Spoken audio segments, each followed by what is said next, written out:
नमस्कार मेरे भाइयों, आप सभी कैसे हो? आशा है कि सभी अच्छे होंगे। आपका स्वागत है अपने पढ़ो और पढ़ाओ यूट्यूब चैनल में। जैसे कि मैं कल आपसे मध्य पाषाण काल के बारे में बात कर चुका हूँ, लेकिन आज हम पढ़ने वाले हैं नव पाषाण काल में। मैं मध्य पाषाण काल में आपको एक चीज बताना भूल गया। वो बहुत ही इम्पोर्टेंट चीज है, उस चीज को लेकर लेना। पाषाण काल में अंतिम दहन संस्कार की प्रथा चालू हो गई थी। अंतिम दहन संस्कार की प्रथा चालू हो गई थी। ठीक है, इस बात को ध्यान रखना है। क्या अंतिम दहन संस्कार की प्रथा चालू हो गई थी, लेकिन लोगों को दफनाया जाता, जलाया नहीं जाता था उसमें। ठीक है, इस बात को ध्यान रखना है। तो अब बात करते हैं हम नव पाषाण काल की। नव पाषाण काल में क्या होता है कि मानव ने कृषि करना प्रारंभ कर दिया। पशुपालन तो मध्य पाषाण काल से चलता ही आ रहा था, लेकिन यहाँ नव पाषाण में क्या चीज थी, एक कि मानव ने कृषि का पालन मतलब कृषि करना चालू कर दिया था। अब यहाँ एक चीज और है, और जिनका सबसे महत्वपूर्ण चीज बात ये है कि इन्होंने आग की उपलब्धि प्राप्त भी कर ली थी। आग भी उपलब्धि प्राप्त कर दी। यहाँ आग का उपयोग करने लगे थे, और कच्चे जो मांस खाते थे उसको पकाकर खाने लगे थे, जो नवपाषाण काल में है। तो आइए चलो हम बात करते हैं नवपाषाण काल पर। अब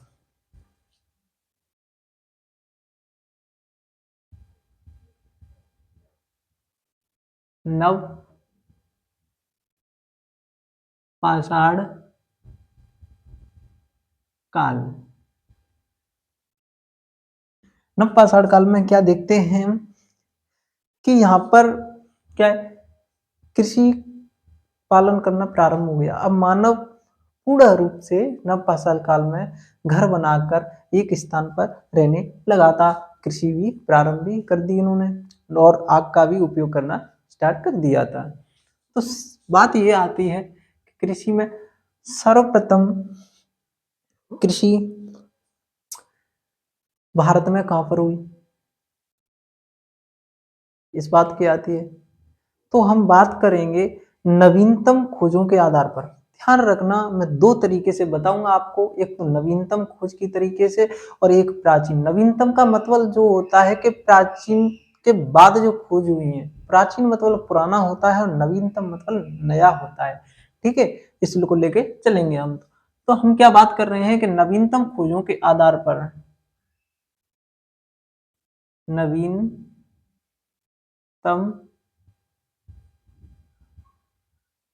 खोजों के आधार पर, नवीनतम खोजों के आधार पर भारतीय उपमहाद्वीप में सबसे पहले कृषि कहाँ की गई थी, ये क्वेश्चन बनता है हमारे लिए।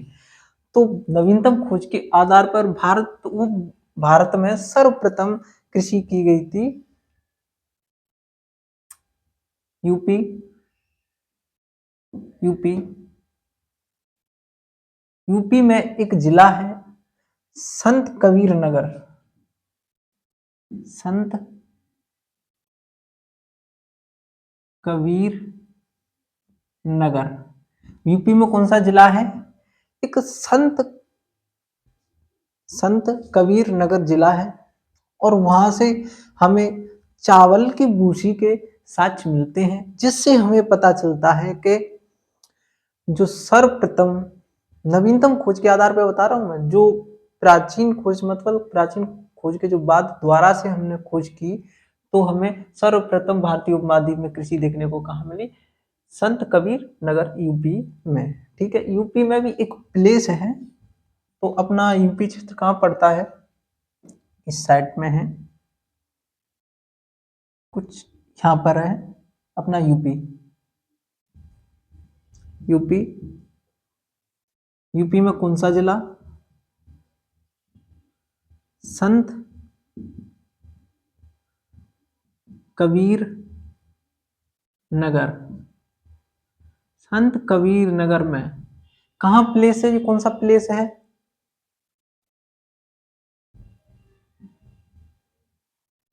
लोहरा लोहरा देव। कौन सा प्लेस है? लोहरा देव से हमें देखने को मिला कि सर्वप्रथम मानव ने जो कृषि की थी वह यूपी में संत कबीर नगर के लोहरा देव प्लेस पर की थी। ठीक है, अब बात करते हैं हम प्राचीनतम खोज के आधार पर भारतीय उपमहाद्वीप में सर्वप्रथम कृषि कहाँ गई थी। जो हमने पुराना खोजा था उसकी बात करेंगे, ठीक है। प्राचीनतम खोज, प्राचीनतम ध्यान रखना मैं क्या बोल रहा हूँ, प्राचीनतम मतलब सबसे पुराने जो हमने पहले खोजी थी। तो सर्वप्रथम कृषि भारतीय उपमहाद्वीप में कहाँ की गई थी, तो पाकिस्तान है।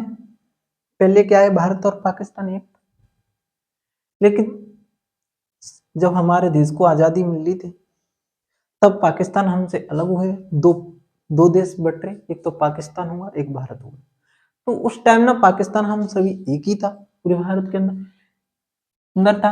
अब ये वाला एरिया है पाकिस्तान का, इधर इधर वाला एरिया है,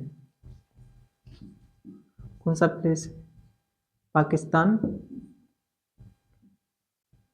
पीके। पाकिस्तान में बलूचिस्तान,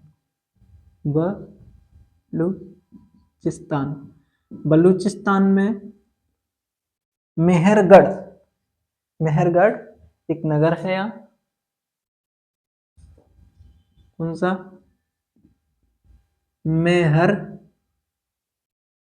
मेहरगढ़ से हमें पता चलता है कि यहाँ सर्वप्रथम किसके साक्ष्य मिले, जौ और गेहूं के साक्ष्य मिले थे। हमने मानव ने सर्वप्रथम किसकी खेती की थी, तो इससे पता चलता है मानव ने सर्वप्रथम कृषि किसकी की थी, तो सर्वप्रथम जौ उगाया था मानव। कौन सा अनाज उगाया था, जौ, ठीक है। अब बात करते हैं हम कि सन देख लेते हैं इनका। जो प्राचीनतम खोज वाला सन था वो सन 9000 से 7000 ईसा पूर्व, 9000 से 7000 ईसा पूर्व हमें क्या, चावल की भूसी वाले साक्ष्य मिले। कौन से चावल, ध्यान रखना, तो ये भी पूछ लेता है क्या मिले, चावल भूसी के साक्ष्य मिले थे, चावल वाले भूसी के हमें क्या साक्ष्य मिले थे, ठीक है। अब बात करते हैं प्राचीनतम खोज के आधार पर जो मानव ने भारत में प्रथम बार कृषि की थी, तो वो कहाँ की थी, मेहरगढ़, पाकिस्तान के अंदर एक बलूचिस्तान क्षेत्र है, और बलूचिस्तान के अंदर एक मेहरगढ़ प्लेस है जहां से हमें कृषि के साक्ष्य मिलते हैं गेहूं और जौ के। तो इसका सन क्या है, मेहरगढ़ वाले का, इसका सन है लगभग 7000 ईसवा पूर्व, ठीक है। अब बात करते हैं हम प्राचीनतम, सर्वप्रथम चावल कहाँ उगाया, इस बात पर भी याद है। तो प्राचीनतम चावल, प्राचीनतम चावल सर्वप्रथम यूपी, कहाँ, यूपी, यूपी में जिला है इलाहाबाद, जिसे यूपी सरकार ने बदल कर क्या कर दिया था, प्रयागराज। वही आप जानते होंगे ज्योति मौर्य का केस हुआ, वही प्रयागराज वही इलाहाबाद। तो यहां से कहा कोल्डी हवा, इलाहाबाद में, इलाहाबाद, इलाहाबाद में कौन सा प्लेस है, कोल्डी, कोल्डी हवा, कौन सा प्लेस, कोल्डी हवा, ठीक है, ध्यान रखना है बस। अब बात आई मेहरगढ़, मेहरगढ़ पाषाण, पाषाण संस्कृति से लेकर, संस्कृति, पाषाण संस्कृति से लेकर हड़प्पा, हड़प्पा संस्कृति के क्या हमें साक्ष्य मिलते हैं। कहां से ले, मेहरगढ़, मेहरगढ़ एक प्लेस है पाकिस्तान में, बलूचिस्तान है, पाकिस्तान के अंदर बलूचिस्तान है। बलूचिस्तान के अंदर क्या है, मेहरगढ़ एक प्लेस है। उस मेहरगढ़ प्लेस से हमें यह पता चलता है कि यहाँ से हमें इतने साक्ष्य मिलते हैं कि पाषाण संस्कृति से जब शुरू हुआ मानव, तब से पाषाण काल संस्कृति से हड़प्पा संस्कृति तक इसके हमें साक्ष्य मिलते हैं देखने के लिए। अब बात करते हैं हम मानव सर्प, मानव तथा कुत्ता के कंकाल। मानव और कुत्ता के कंकाल के साक्ष्य हमें कहाँ से प्राप्त होते हैं, तो जम्मू कश्मीर में एक बुर्ज होम प्लेस है जहां से हमें मानव और कुत्ता के दोनों के साथ क्या मिले, कंकाल मिले थे। तो जम्मू कश्मीर कहाँ है अपना, जेके जम्मू कश्मीर वाला एरिया है। ये एरिया अपना लद्दाख है। कौन सा है, लद्दाख। इसके नीचे वाला जो है चित्र है वो अपना जम्मू कश्मीर का एरिया है। तो यहाँ से क्या है, यहाँ से हमें मानव और कुत्ता के कंकाल दोनों के एक ही सब में मिले थे, एक ही जो जहाँ गाड़े गए थे, ठीक है, अंतिम संस्कार किया उसमें गाड़े गए हुए जो भी, उससे हमें मिल लेते, ठीक है। अब बात करते हैं हम आगे थे गर्त आवास। गर्त आवास, गर्त आवास के भी हमें, गर्त आवास का मतलब समझते हैं ना, गर्त आवास भी मिले हमें जम्मू कश्मीर से ही। गर्त आवास, गर्त आवास का मतलब क्या है, तो गर्त आवास का मतलब कि भूमि के अंदर घर, भूमि के अंदर घर, जिसका मतलब होता है गर्त आवास के साथ मिले थे। और इसका उत्खनन किसने करवाया, गर्त आवास कहाँ मिले हमें, कश्मीर, कश्मीर से। इसका उत्खनन किसने करवाया, उत्खनन डी टेरा, डी टेरा, डी टेरा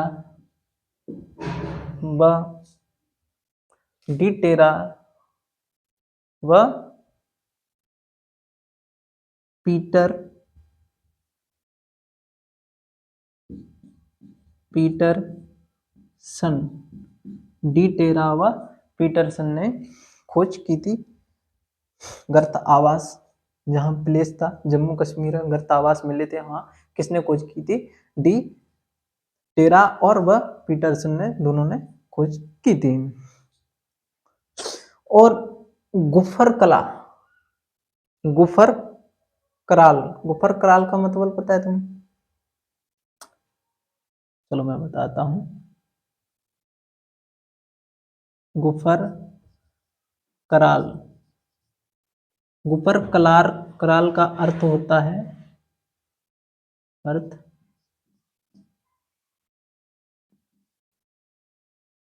कुमार की गुफाएं।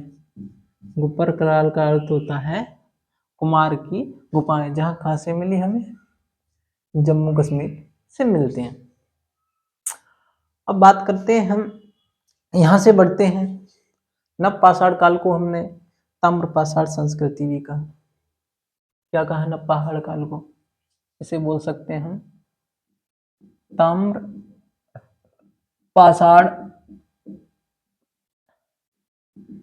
संस्कृति भी बोल सकते हैं इसे हम।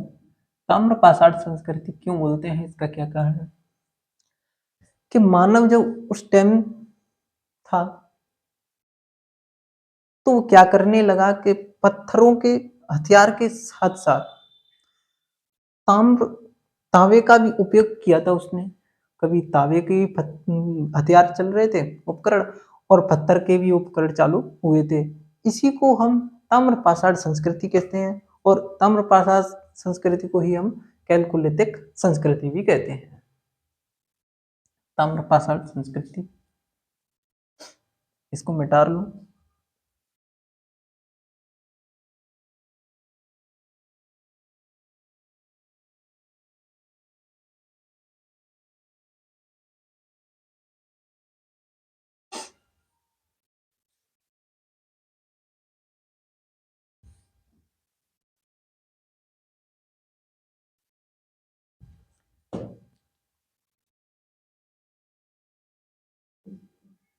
ताम्र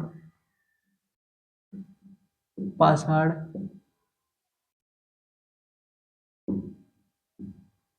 संस्कृति, ताम्र पाषाण संस्कृति की जो बस्तियां मिली थी हमें, वो कहाँ कहाँ से मिली थी? राजस्थान से मिली, मध्य प्रदेश से मिली, महाराष्ट्र से भी हमें मिली। कहाँ से?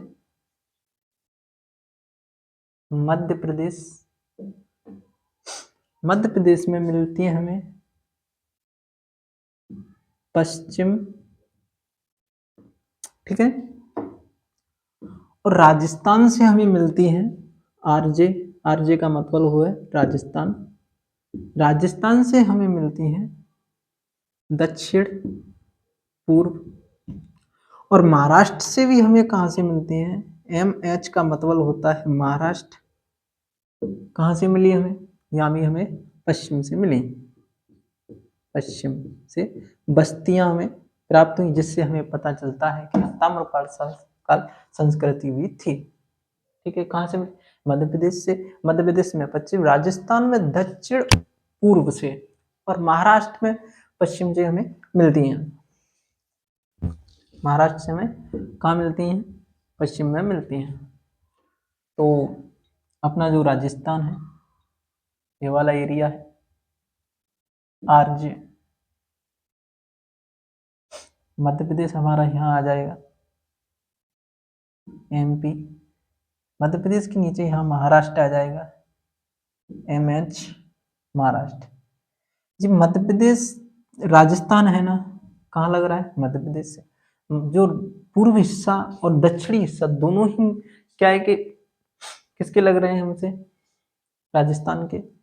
तो इसीलिए पश्चिमी में ही हमें ताम्रपाषाण संस्कृति देखने को मिलती है, क्यों? राजस्थान में दक्षिण, और इसीलिए एमपी में पश्चिमी हिस्सा, और महाराष्ट्र में भी पश्चिमी हिस्सा में हमें देखने को मिलती है ताम्रपाषाण संस्कृति। अब मध्य प्रदेश की बात करते हैं हम सबसे पहले। एमपी, एमपी ताम्रपाषाण संस्कृति का मालवा, मालवा क्षेत्र, कायथा, कायथा, एरड़, एरड़, कायता, एरड़, नवदा, नवदा, टोली, टोली, कायता, एरड़, नवदा, टोली स्थल से हमें क्या? ताम्रपाषाण काल, ताम्रपाषाण संस्कृति हमें प्राप्त मिली। यहाँ से इन क्षेत्रों का नगर मिले, बस्तियां मिली ताम्रपाषाण संस्कृति की। और मध्य प्रदेश में एक जिला है, मध्य प्रदेश में एक जिला खरगोन, आपने अच्छी तरह सुना होगा खरगोन, खरगोन में देखा हो किसी ने खरगोन खंडवा। खर और दूसड़ रामायण में आते हैं, खर और दूसड़, वो कहाँ के रहने वाले थे? वहीं के रहने वाले थे। और मंदोश्री कहाँ से थी? मंदौर से थी। ठीक है, तो खरगोन, खरगोन से मिलता है हमें क्या? मिलता है खरगोन से हमें, तो खरगोन से हमें वहां की मिट्टी, मिट्टी, बांस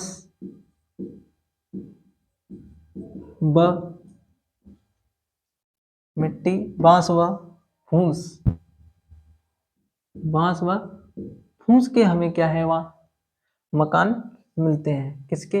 मिट्टी और बांस फूस के क्या मिलते हैं हमें? मकान मिलते हैं। और इसकी खोज की किसने, या बोल सकते हैं इसके उत्खननकर्ता कौन थे? तो एच डी सांकलिया थे। जो एमपी में खरगोन जिला है, जहाँ मिट्टी और बांस और फूस के क्या मिले? घर मिले। और आयताकार घर कैसे भी थे? आयताकार व वृत्ताकार थे। घर भी कैसे थे? आयताकार और वृत्ताकार के थे। और इसकी खोज एच डी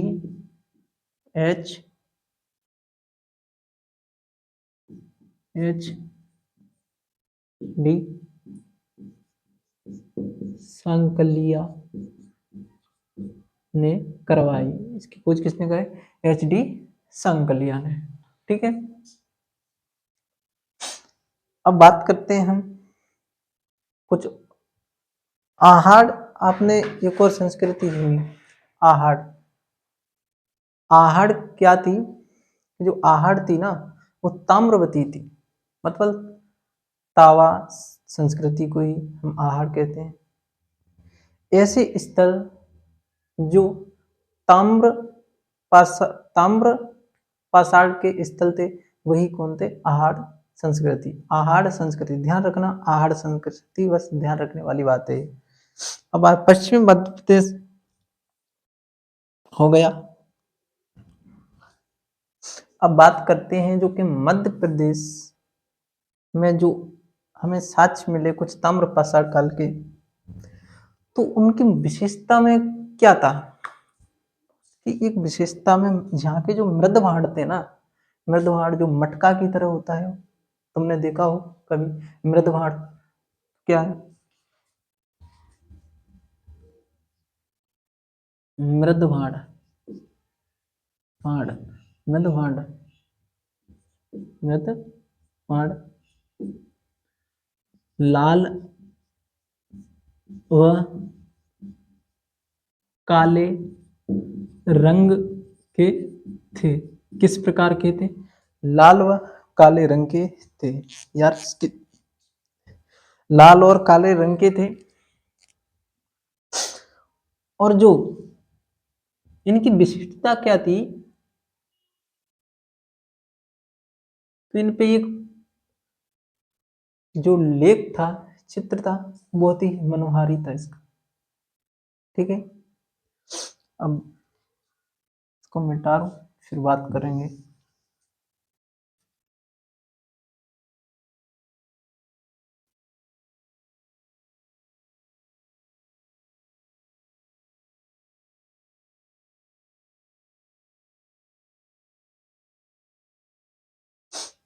इसमें वो भर लूं।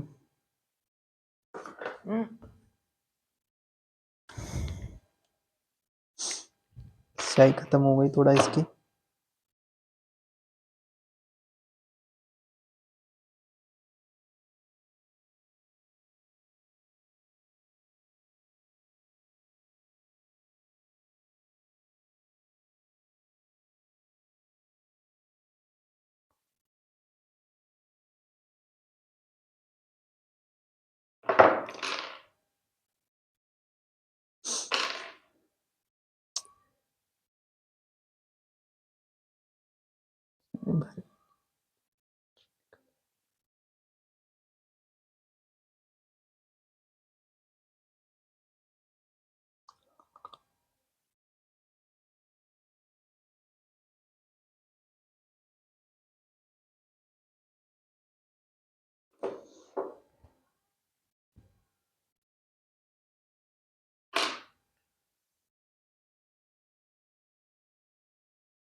हेलो।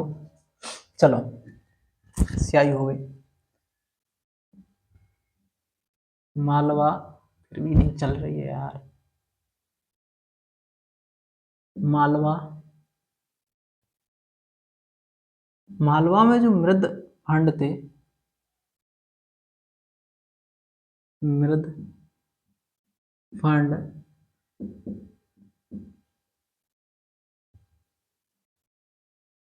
अपनी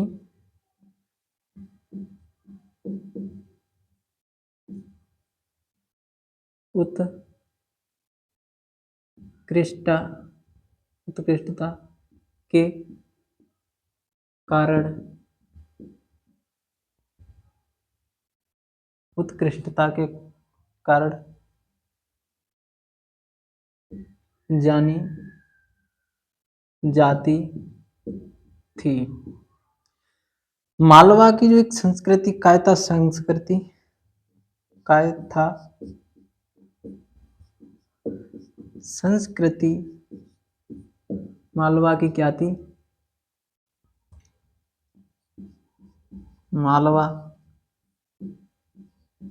महत्वपूर्ण संस्कृति थी। मालवा की महत्वपूर्ण संस्कृति कौन थी? कायता संस्कृति थी। अब बात कर लेते हैं, हम महाराष्ट्र की तरफ चलते हैं।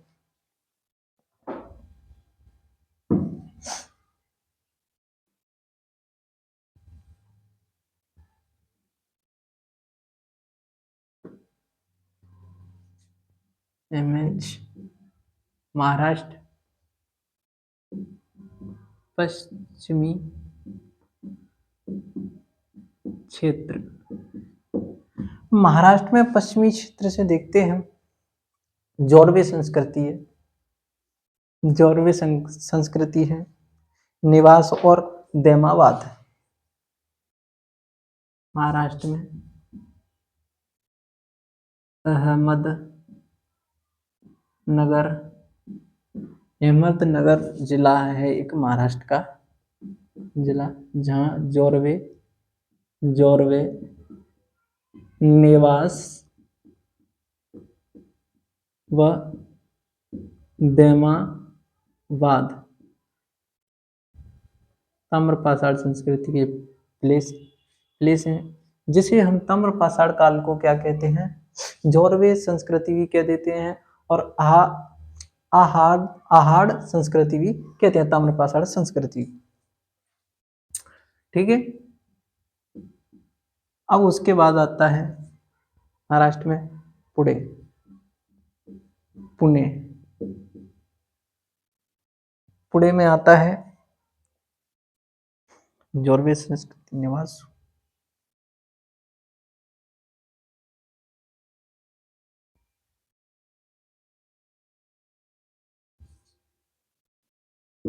चंदोली,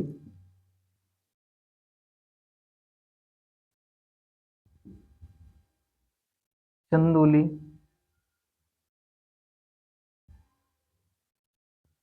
सोनगाम, चंदोली सोनगाम, इन गांव प्रकाश और कौन? नासिक। यहाँ से हमें पाषाण काल संस्कृति के प्रास्थल, जो स्थल थे, नगर थे, वो मिले थे महाराष्ट्र में। अब बात आती है कि जोरवे संस्कृति के पूरे टोटल कितने थे? 200 प्लेस मिले जोरवे संस्कृति के। अपने पास कितने थे? 200 टोटल प्लेस थे, जिनमें से महत्वपूर्ण था गोदावरी घाटी। गोदावरी घाटी महत्वपूर्ण। गोदावरी घाटी में भी देमाबाद महत्वपूर्ण था जोरवे संस्कृति का। महाराष्ट्र की ताम्रपाषाण संस्कृति जोरवे संस्कृति प्रमुख थी। ठीक है। अब बात करते हैं हम आगे चल के, निवास, देमावाद, इनगाम, चंदेरी। निवास, नेवास, देमावाद, चंदेरी, इनगाम। नेवास, देमावाद, चंदेरी और इनगाम से हमें महाराष्ट्र में मनुष्य की अस्थि थी, हड्डी थी, तो उसमें एक कलश में रखी और एक फर्श के नीचे दक्षिण और पूर्व दिशा को रखी जाती थी, इस दिशा को रखी जाती, दक्षिण और नेवास, देमावाद, चंदेरी, इन गांव यहाँ क्या है, मानव की अस्थि किसमें रखी जाती, कलश में देखने को मिलती है मानव की अस्थि।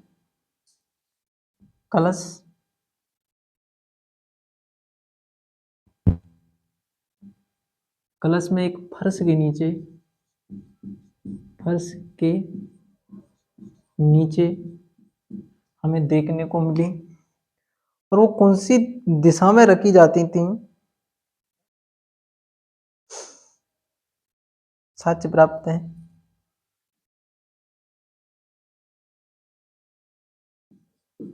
पश्चिम में, दक्षिण बोल रहा था वानी, वो गलत है भाई, पश्चिम करना, पश्चिम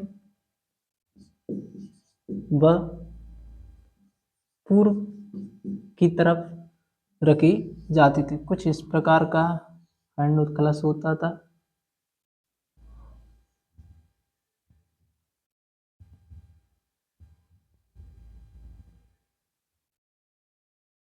इस प्रकार का कलश था और ऐसे रखा जाता था दक्षिण से पूर्व की, पश्चिम से पूर्व की तरफ। ठीक है, अब बात करते हैं हम कुछ इधर कर लेते हैं, यार कम चल रही है पेंसिल, दिख नहीं रहा होगा। अब बात करते हैं कि इन गांव से हमें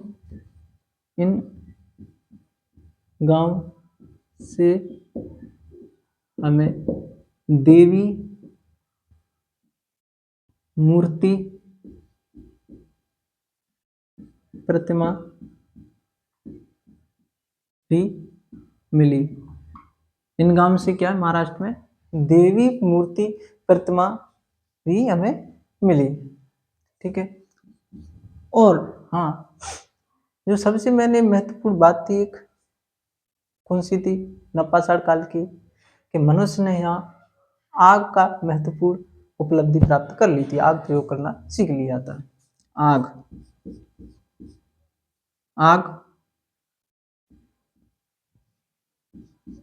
प्रयोग करते थे, महत्वपूर्ण उपलब्धि थी इनकी। हमें जो आग देखने को मिली तो उस कौन से प्लेस से मिली, तो हम जाते हैं दक्षिण भारत में, कर्नाटक यहाँ पर है, कर्नाटक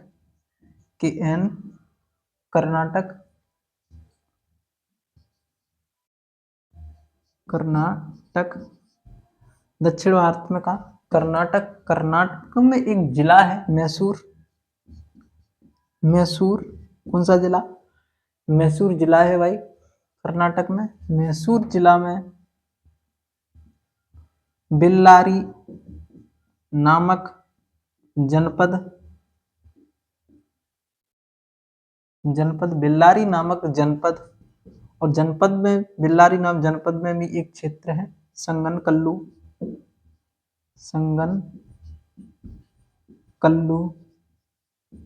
से हमें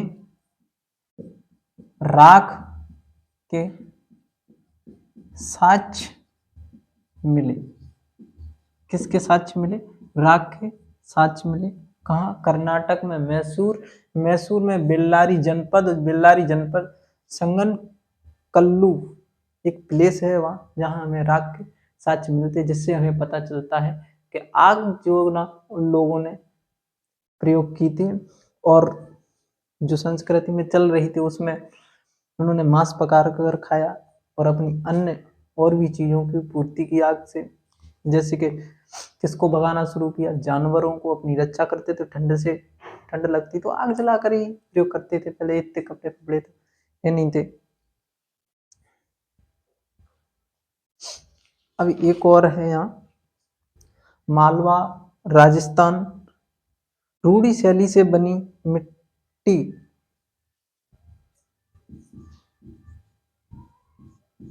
मालवा आरजे राजस्थान से रूढ़ी शैली से बनी, रूढ़ी शैली से बनी वृषभ वृषभ के चित्र, जिससे रूढ़ी शैली वृषभ के चित्र मिले, जिससे हमें पता चलता है कि मालवा और राजस्थान में सांड को धार्मिक प्रतीक चिन्ह मानते थे। सांड, गाय, बैल, भैंस। मैं बता दूं कि मालवा में बैल की पूजा ज्यादा होती है और राजस्थान में भी होती है। राजस्थान में एक गाय है जिसे राठी राठी के नाम से गाय है। वैसे तुमने दिया और बाती देखा हो, राठी राजस्थान नाटक, जिसमें कौन थी, संध्या राठी, कौन थी, आईपीएस थी। तो मालवा क्षेत्र में वृषभ मतलब एक सांड का प्रतीक चिन्ह, उनका धार्मिक चिन्ह था। पेन चल नहीं रही है यार, लिख लेना, सांड का प्रतीक चिन्ह उनका धार्मिक चिन्ह था, धार्मिक चिन्ह था। Thank you. अब कल से हम बात करेंगे हड़प्पा संस्कृति पर। धन्यवाद।